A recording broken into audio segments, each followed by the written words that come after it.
Some of you may already have seen the video that we did at the CV show, I think 1.5 years ago.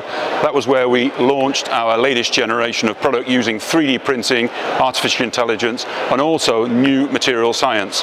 We actually have a tool here which shows a little bit, explains the advantages of 3D printing. You can see here the tyre when it's in its new condition, when it's in its 40% worn condition, and when it's in its fully worn condition of 70% of the tread wear. You actually see features arriving in the tyre that weren't visible in the new tyre. These features, when the tyre is new, are allowing air circulation and water circulation in the tread pattern, which means it's a cold running tyre. That's good for mileage, and it's good for fuel efficiency and rolling resistance.